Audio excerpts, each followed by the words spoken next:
The day Steffi finally decided to tell Finn about the twins was supposed to be a new beginning, a gentle turning of the page after years of chaos, heartbreak, and the ghosts of choices that had carved scars deep into her soul. For the first time in a long while, she allowed herself to imagine peace. She watched him move through the morning light, his expression softened by trust, by love that had weathered too many storms. She rehearsed the words in her head, "We're having twins," and in her mind, she saw his face light up, saw the past fall away. In those imagined moments, the wars between families, the betrayals, the losses, all dissolved into something pure. She thought this news could finally cleanse the bloodstains from their shared history. She believed that love, if tended to carefully enough, might become salvation. But the universe has a cruel sense of timing. That same morning, before she could speak, the hospital called her back for an urgent checkup. Her last ultrasound had shown irregularities. Her doctor's voice was calm, but edged with caution. The twins were developing well, but her body, once resilient, carried old trauma like unhealed fractures beneath the surface. The wounds from her previous pregnancies, the surgeries, and the psychological toll of past violence had left her fragile. She sat in the sterile white room, one hand on her belly, the other gripping the armrest, listening to medical jargon that blurred into a hum of anxiety. "High risk," the doctor said, and the word echoed in her mind like a curse. It wasn't just the physical risk that terrified her, it was what high risk meant in her life. Every joy she had ever reached for had come with a price. Still, when Finn arrived, she forced herself to smile through the tremor in her voice. She placed his hand gently on her stomach and whispered the truth. 2 heartbeats. His eyes filled with stunned wonder. He kissed her forehead, called it a miracle, said it was their second chance at life. And for a fleeting instant, Steffi let herself believe him. She imagined their home filled with laughter, imagined their children growing up without fear. She thought, foolishly, that the universe might have finally forgiven her for all the sins of the past. Then came the breaking news alert flashing across the hospital television. Luna Nozawa had escaped from the state penitentiary during a violent transfer accident. The words cut through the quiet of the maternity ward like a siren. The nurses froze. Finn turned toward the screen in disbelief. Steffi felt the world tilt. Her mind instantly conjured Luna's face, those hollow, furious eyes, the manic calm of someone who had once held a scalpel against her throat. It wasn't just a name on the screen. It was the sound of trauma waking up again inside her. Luna had nearly destroyed them before.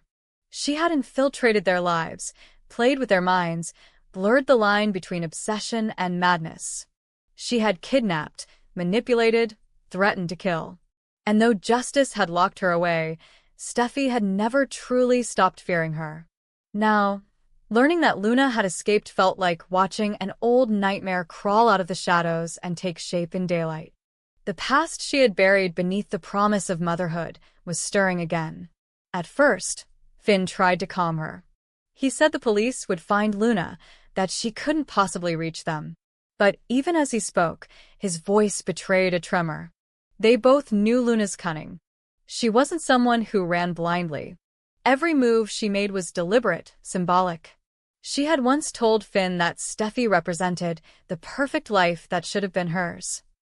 And now, with Steffi carrying his twins, that envy would become obsession incarnate. Steffi didn't need proof. She could feel it, an invisible presence pressing against the edges of her days. In the beginning, it was small things. The feeling of being watched while walking to her car. The sound of a camera shutter clicking where there shouldn't be one. A bouquet of lilies, Luna's favorite, delivered to her doorstep with no card. Finn told her it was coincidence, that paranoia came easily when the past reopened old wounds. But then came the late-night phone calls that hung up the moment she answered, the sense of headlights following her down the winding road toward the hospital. The city felt smaller, darker, its corners filled with unseen eyes. Every sound became a warning. When her stomach clenched in pain one afternoon, she thought it was just stress, until the contractions came faster. The hospital rushed her into observation. The twins were fine, but the doctor warned her again. You must avoid emotional stress at all costs. Steffy almost laughed. How could she, when danger had her name engraved on it? When she closed her eyes, she saw Luna's face, whispering her name through the dark. You took everything from me. Now I'll take it back.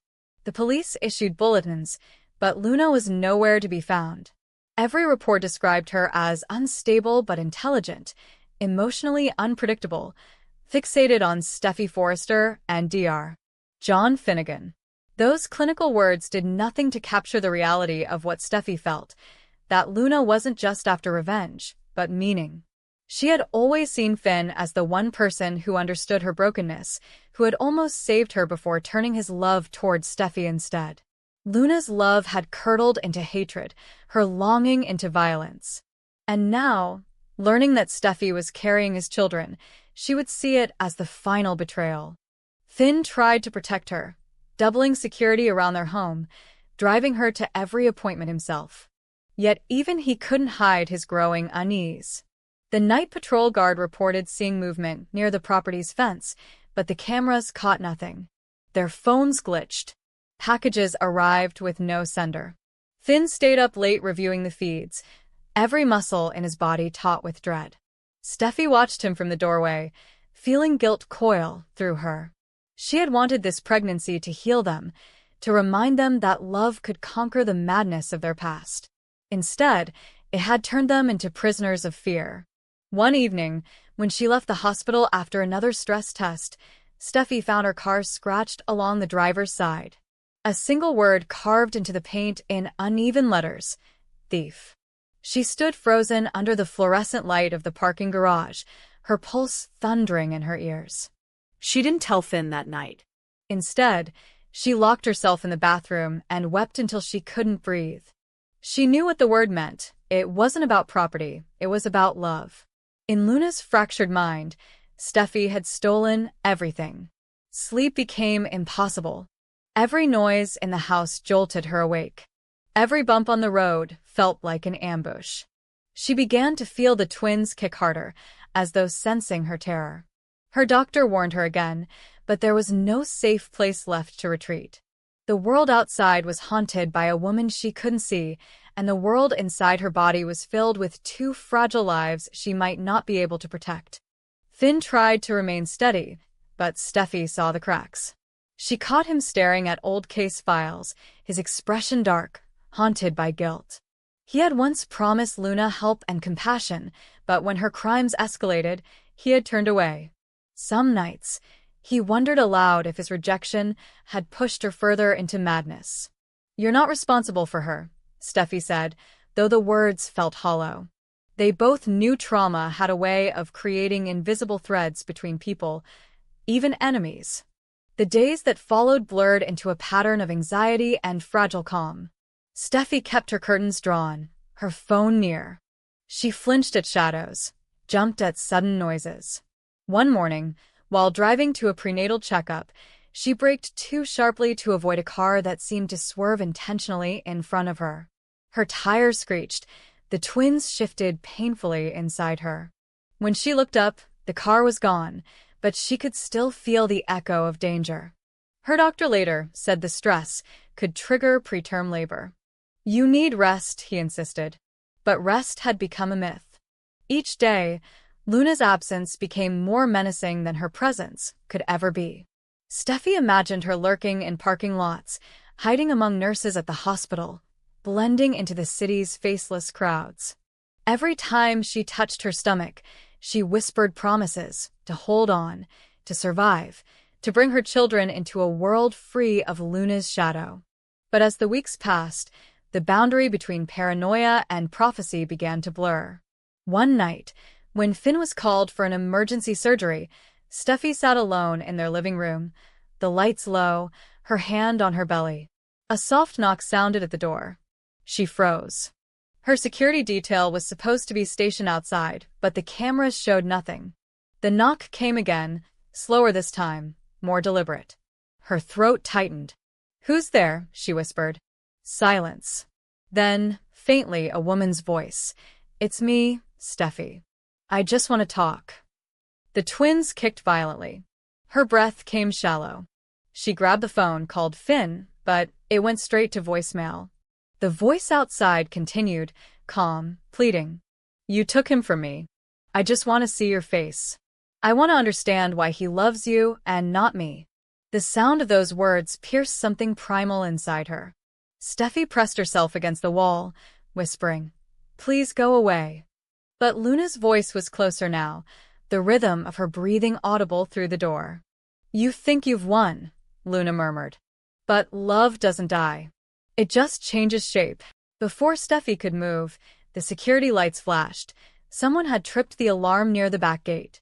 Sirens followed, and the voice vanished. By the time the guards arrived, there was no one to be found. Only footprints in the mud, leading toward the woods. The police searched for days, but Luna remained a ghost. In the aftermath, Finn tried to be her anchor, but he was unraveling too. He blamed himself for every shadow that crossed her path. Hope mingled with dread as the pregnancy advanced. The doctors prepared for early delivery, citing stress-induced complications. Steffi spent her nights in the maternity ward, her days in brief moments of fragile calm. But even surrounded by white walls and machines, she couldn't shake the feeling that Luna was near, waiting for the moment when her guard would drop. On a rainy evening, just weeks before her due date, the contractions began. The drive to the hospital was tense. Every red light felt like a threat. When a car swerved behind them, Finn gripped the wheel tighter, his eyes darting to the mirror. It's just traffic, he said, but his voice was thin. The car followed them until the hospital's emergency lights came into view, then vanished into the storm. Steffi was rushed into delivery prep, the twins' heartbeats strong but erratic. As nurses moved around her, she heard a distant commotion near the lobby, someone shouting, security alarms ringing. She didn't ask what it was. She didn't have to. The surgery went long, the hours stretching like an eternity. When it was over, Steffi awoke to Finn beside her, exhausted but smiling. They're okay, he whispered. Both of them. Relief flooded through her, but before she could fully exhale, a nurse entered with trembling hands, whispering something to Finn. His expression darkened. Later, she would learn that police had intercepted a woman outside the hospital, injured, delirious, muttering Steffi's name. Luna had been found. Her car crashed near the cliffs after the chase. She had been on her way to the hospital, carrying a bouquet of lilies. Steffi closed her eyes, tears mixing with the hum of machines. The nightmare had ended, but its echo lingered. She understood, now, that Luna's obsession had never been about hatred alone. It had been about envy twisted into madness, love rotting into possession. And though Luna's chapter was over, the shadow of her presence would always live somewhere inside Steffi's story, a reminder that peace is never permanent. It is borrowed, fragile, a candle burning against the wind. Weeks later, holding her twins in her arms, Steffi stood by the window, watching the dawn rise over Los Angeles. The city was quiet again, deceptively peaceful.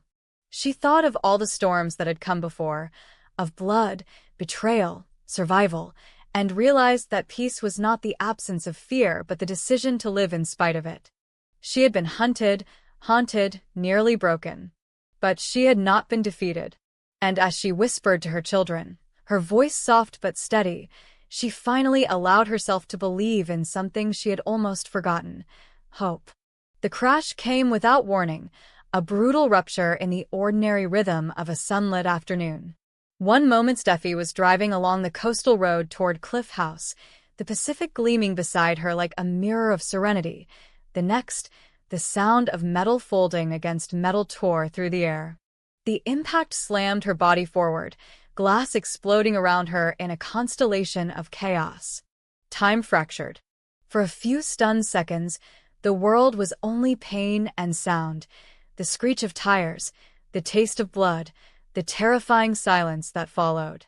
Then, through the ringing in her ears, she heard her own heartbeat, erratic, panicked, and beneath it, the fragile flutter of two smaller ones fighting to endure. By the time paramedics arrived, The scene looked deceptively ordinary, just another tragic accident on a slick curve. But Steffi knew better.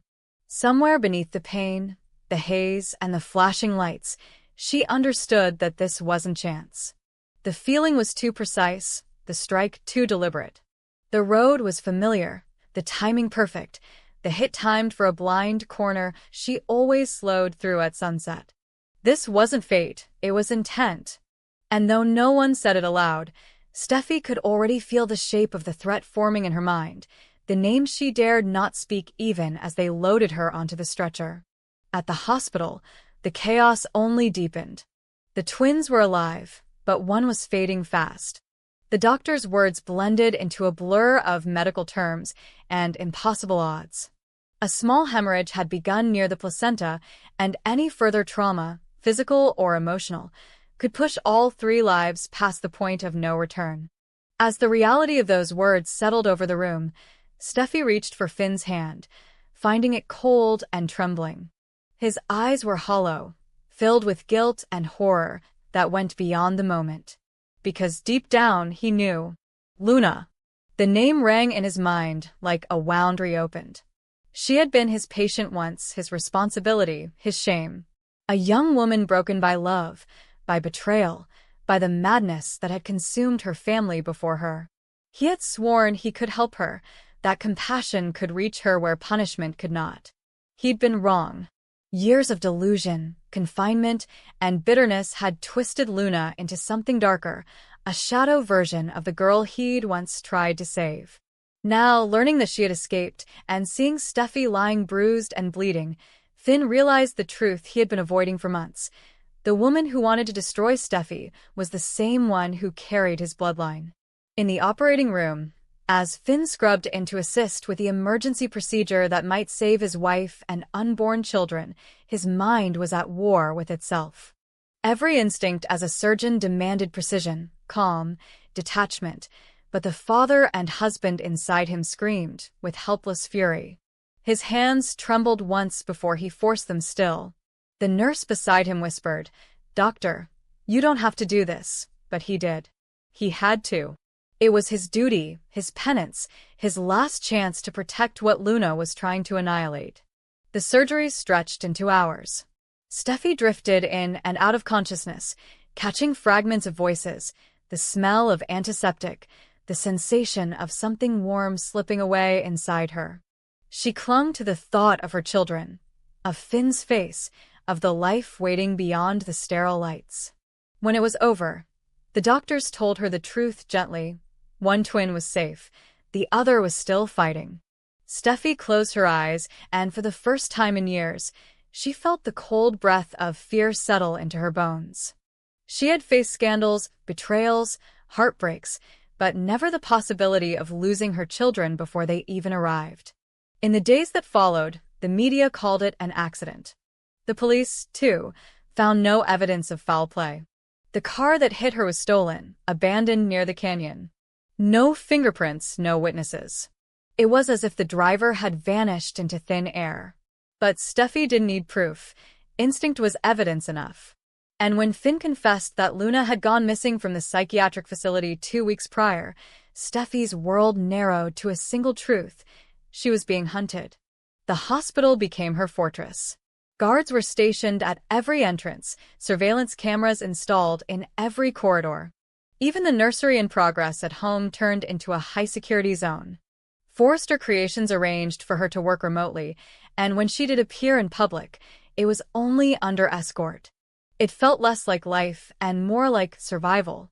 Each day was a ritual of caution, checking locks, scanning reflections in windows, memorizing the faces of strangers.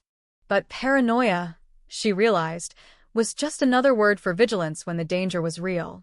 Finn, for his part, carried a guilt that gnawed at him like a living thing. He knew the world saw Luna as a monster, but to him, she was still a human tragedy, a woman broken by choices she couldn't undo.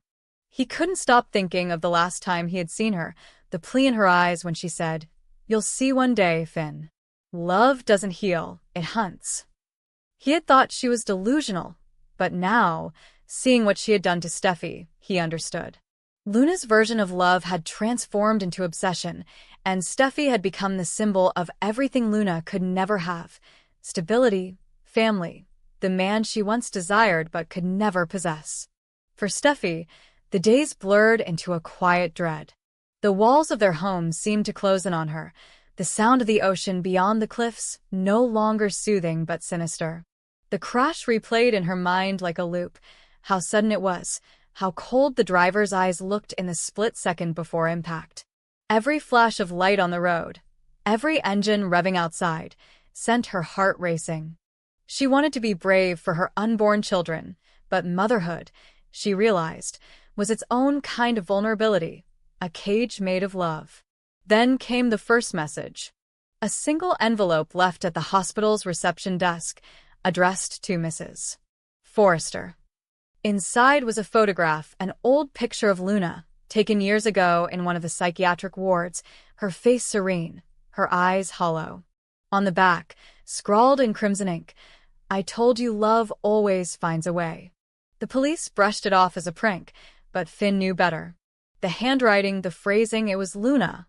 And worse, it wasn't a threat born of impulse. It was a promise. She wasn't just coming for Steffy. She wanted to haunt them first, to make every heartbeat a countdown. To protect her, Finn made the decision to move Steffy and the twins into a secured safe house owned by Ridge, far from the public eye. But Steffy resisted. "If I run," she said quietly, "she wins." Yet even as she spoke, her voice trembled. The truth was, she was already running, mentally, emotionally, spiritually. Each day became a performance of composure, each night a quiet war against fear. The bodyguards became her shadow, the walls her cage. The woman who had once ruled fashion runways and corporate boardrooms now measured her days by blood pressure monitors and fetal heartbeat scans. And still, the threats kept coming. Late one evening, while Finn was at the hospital, the security system at the house malfunctioned. The lights flickered. A door creaked open somewhere downstairs. Steffy froze. She was supposed to call her guard, but before she could, a figure moved in the shadows, small, quick, deliberate. Her breath caught. She whispered Finn's name out of reflex, but no one answered. Then came the faintest whisper from the darkness: "You're carrying my family." By the time security rushed in, the figure was gone, leaving behind only the faint scent of lilies, the same flowers that had been found in the stolen car after the crash. From that night forward, Finn's guilt transformed into obsession. He began working closely with law enforcement, tracking Luna's last known associates, combing through psychiatric records, replaying every moment that had led to her downfall. His colleagues noticed the change in him, a doctor whose calm professionalism had given way to sleepless eyes and clenched fists. He told himself he was protecting Steffy, but deep down, he was hunting Luna as much for himself as for her. He needed to confront the monster he had failed to cure. Meanwhile, Luna was nowhere and everywhere at once. Anonymous sightings flooded the tip lines: a woman resembling her at a gas station, on a bus, near the cliffs. The police dismissed most as false alarms, but each report carved another line of fear into Steffy's mind. She began to dream of Luna, standing at the foot of her bed, whispering lullabies that turned into threats. Months passed, and the pregnancy progressed under constant tension. Doctors warned that her stress levels were unsustainable, but how could she rest when the person trying to kill her was family to the man she loved? Sometimes she caught Finn staring at her with a haunted expression, as if torn between two loyalties: the woman he vowed to protect and the broken soul he once swore to heal. Then, one rainy night, the circle finally closed. Finn was called to assist in an emergency at the hospital, a car accident victim brought in under critical condition. He didn't think twice until the nurse read the name off the chart: Luna Nozawa. Her car had veered off the same stretch of road where Steffy had been hit months before. When Finn entered the trauma bay, the world narrowed to the sound of machines and the sight of Luna's battered face. Her eyes fluttered open, and for a brief second, recognition flashed. "You protected her," she whispered, her voice raw. "Now you'll see what it costs." Minutes later, she went into cardiac arrest. Finn worked frantically, every motion mechanical, desperate. He saved lives every day, but saving Luna meant confronting the darkest part of himself. When her heart finally flatlined, he stood frozen, the monitor's monotone hum echoing through him. It was over.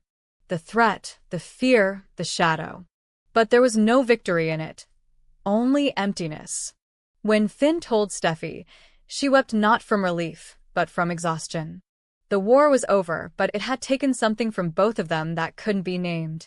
The twins survived, born premature but healthy.